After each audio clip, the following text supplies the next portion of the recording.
This is Shawn Bolz. Welcome to Exploring the Prophetic. Hey, this is an exciting week because we have Rick Joyner on. He's an author. He leads a movement called Morning Star Ministries, and he's been one of the pioneers of the prophetic movement. He is controversial in some streams because of some of his beliefs or takes on certain things and how he'll give a word, and it's just, black and white what he believes, whether it's about the Trump campaign or years ago about Y2K. We'll get into some of that in this episode.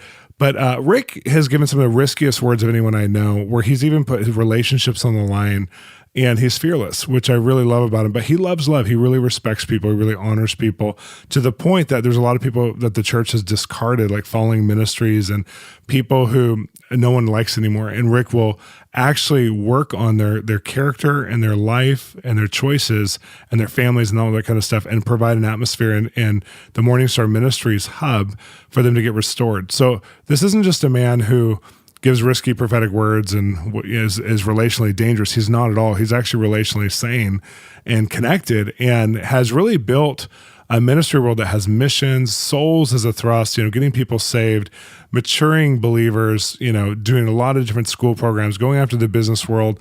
I've been there several times at Morning Star, where business conferences, and I've done a lot of their business conferences, and where there's people who are literally billionaires and game changers from around the world who will come and both speak, but also get poured into by their environment and get positioned in their faith to really go after kingdom in a unique way. And Rick is, I call him, you might hear me say it on the episode, I'll probably bring it up, that he's a genius. I mean, he's literally one of the smartest, most intelligent people I know. And I think it's harder sometimes when you're prophetic and you're smart, because you actually weigh things differently that you would give, especially if there's risky words, than if you just would give anything or say anything that comes to mind. People who are highly intelligent actually think through all the consequences and all the ramifications, whereas people who maybe aren't as experienced or mature or intelligent or thought through may have an easier time just at face value saying anything that they're thinking about or that God tells them. And so I love that about Rick, that he, in this midst of education and this incredible background of study, that he's willing to say the hard things, and the hard things that actually can change people. And sometimes, he's hit it really strongly where it's been a beautiful picture of redemption. Other times there's been some hard moments. And so he's vulnerable about both. And so I'm going to ask him some really good questions on the podcast today. Stay tuned. Hey, today on Exploring the Prophetic, I have one of my absolute favorite people, sometimes from afar, sometimes from up close, but I've read a lot of his 50 books that he's published. It's more than 50 books. And I've been so inspired by his life, and he's been so just encouraging to me throughout the years. But he has some stories like few people in the world that I know, and I'm so glad you're on the show to share them. Thank you so much, Rick, for being on the show. Yeah, glad to be with you, Shawn. I know it's really interesting, because like talking to you about the prophetic, because you're one of the pioneers in this generation of hearing God's voice. And today we're going to talk a little bit about risky prophetic words. And I don't know that there's anyone I know who's given risky words like you have, especially to other ministry people, or have taken huge risks on people, especially people who may have had like a moral failure in the past and you help restore them, or people who are in charge of a huge movement and you interjected a word that was not necessarily what they wanted to hear at that time. And you're courageous. You're a bulldog, which is amazing to me. Well, yeah, I've asked the Lord about that too. Why does he always give me all the hard words? I'm glad it's you. What did he say? He said I was mean enough to give them. But you're not mean at all. I know you personally, and you're one of the nicest people, but I think you're probably a genius. You wouldn't say that about yourself. And I think thank you. A lot of people who are in the prophetic, and especially people who give hard words or risky words, aren't necessarily that smart in my experience. But you actually think through the social dynamics and their actual movement and how the word can impact them. So it's amazing that you still have the courage. If you're a genius, you're thinking about it, and you still have to kind of overcome that to give the word. That's pretty incredible. Well, I fear God more than I fear men. Good answer. And I think that helps. I do try to consider that the scariest thing in the world would be to come before him on that great judgment day, and it will be a great day, and here you were a watchman and you didn't sound the alarm. Yeah. Or you were a shepherd and you didn't protect my people.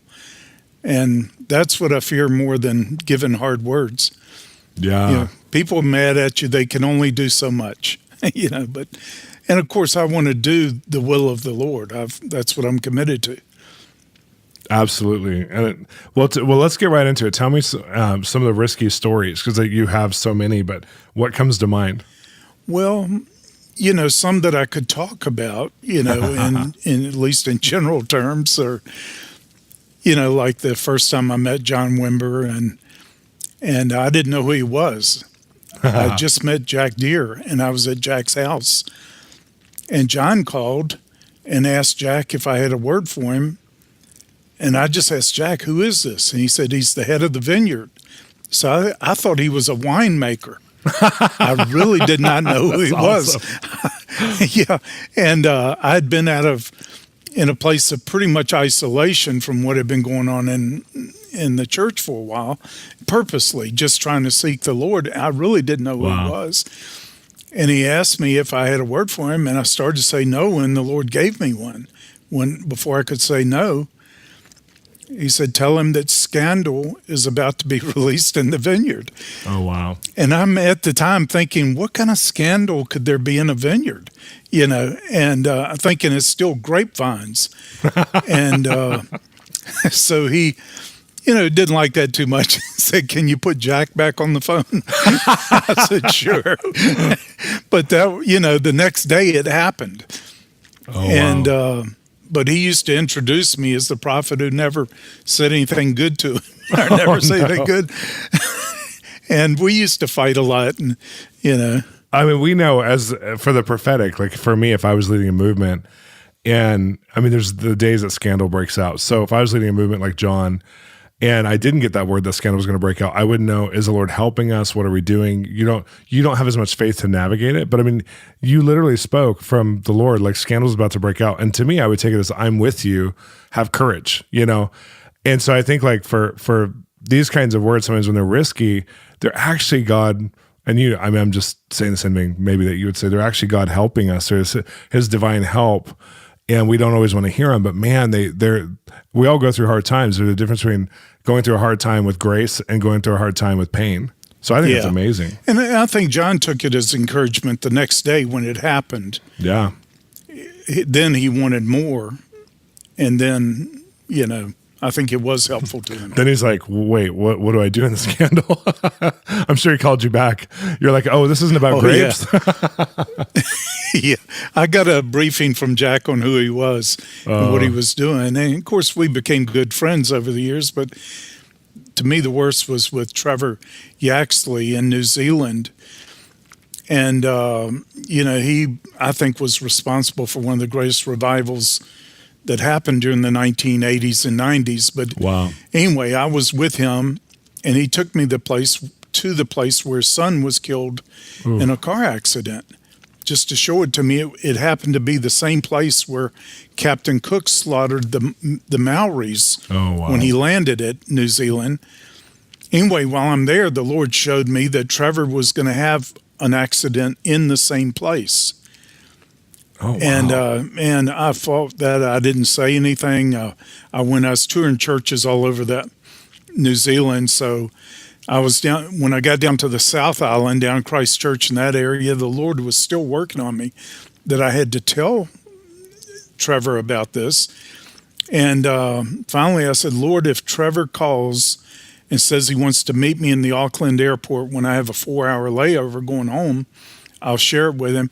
And boy, just right afterward, Trevor called me and said, hey, can Jan and I come out and spend the time with you on your layer? I said, yeah, come on. I didn't like it at all. Oh, wow. But I shared with him what I saw, and I didn't have anything else.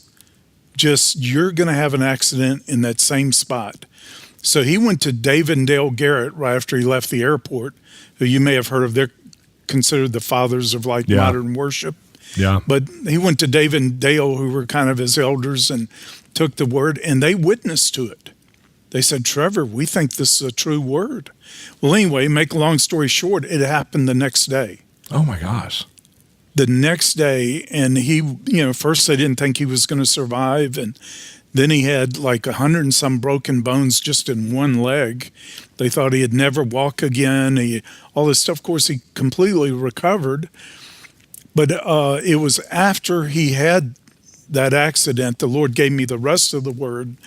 That was the encouragement that the enemy could not touch him again. There was a whole lot behind all that. But those are the worst, hardest kinds of words. I had another one from my friend on the East Coast here. Same thing. I saw something happening to him. I told him he didn't want to hear it, and whatever. But it happened a few days later, and then it turned into a great encouragement with it for him, how the Lord was with him through this situation. So, I mean, it's always hard. It's incredible because like you're talking about. It's a very relational dynamic with God because he's giving you a first part of a two-part or more word. And I think, a lot of people, the anxiety of that, if they don't have a real dependency and relationship with the Lord, the anxiety of that would just break them. Like just to give somebody a word like, you are going to get in a car accident. I mean, that's like the worst news. We're called to give the best news, and the best news is usually it's unraveled over a period of time. And a lot of people don't have the grace because we're in the get rich quick, now generation. I want everything now. And here the prophetic actually puts us on God's timetable, which is way different. But I mean, like, how did your friend on the East Coast, like, how did he take it when you first gave him the word? He thought I was just mad at him. Prophetic judgment. He's a real prophetic guy himself, but he just said, no, that ain't, going to happen. But anyway, it happened. But as soon as it happened, what seemed like a negative word turned into a real encouraging, positive, God's in this, I'm going to make it through. And it did. It was helpful for him. But I just wish there was somebody else out there mean enough to get some of these. No, and again, you're not mean. I think you're actually faithful, and we know that. I know you're self-deprecating, but I mean, like even some of the words you give in corporately, like let's look at Trump. You really were rallying for Trump, and it happened, and a lot of people were mad. There's people who are like, I mean, you have African American friends, you have minority friends, and you're prophesying a man who's very controversial would come into office, and that's a risky word. That's all out there. It's either black or white. It happens or not. So how was that for you? Well, to me, it's an unfolding word, and of course, we had a very positive article written about us in USA Today right after the election, and about how we had predicted this and stood by it, and it happened as we saw. Nobody else seemed to see it. That's amazing. I think Trump, it was a major encouragement to him because he thought he was going to lose. Oh, wow. And now he knows he would have lost. This is a God thing. He's not there because of his own smarts or tenacity or anything else. And I think it's brought even though a lot of people may not see it from his public persona, in private, he is so humble, especially with any men or women of God. I mean, it's like he becomes the most humble person you could imagine.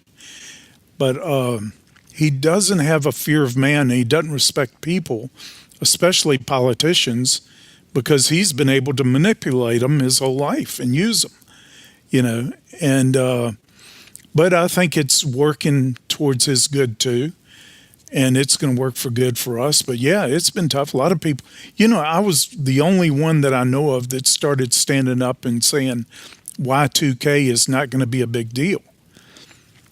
And I made so many people mad at me because of that. I had television. They were wanting me to do television specials and all. And when I would tell them, this is what I'm going to say if you have me on, they didn't want to ever have me on again.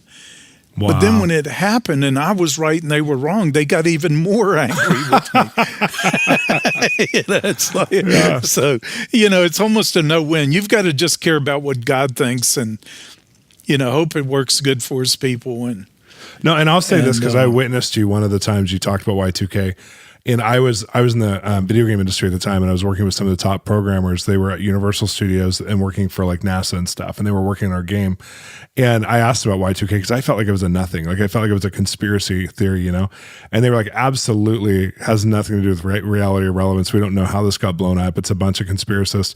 So I'm at a conference that you came to, and a lot of our mutual friends that were trumpeting Y2K were there. Was in Kansas City. I don't know if you remember this. And I was just in the back green room and people were like almost having like a presbytery about like Y2K.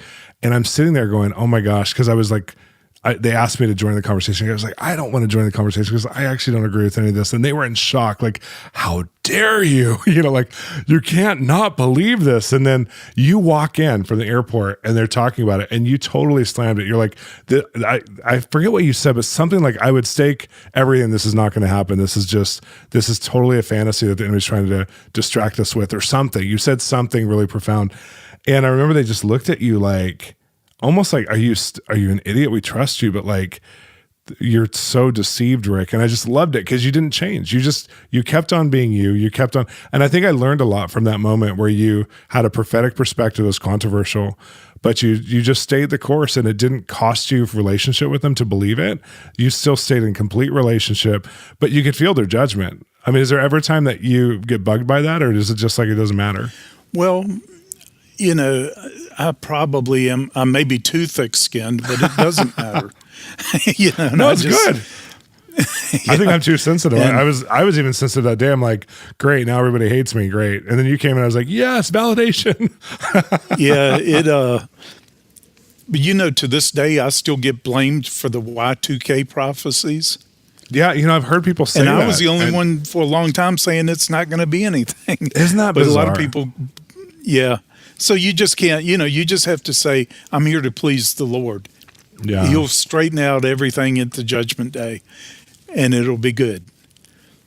And that's a level of confidence in your relationship with God that speaks volumes to our listener, because you can't fake that. That's absolutely the way you live, and it's just absolutely beautiful. Yeah, I tell you, I had 2 revelations last week where I think the biggest I've had in 15 or 20 years.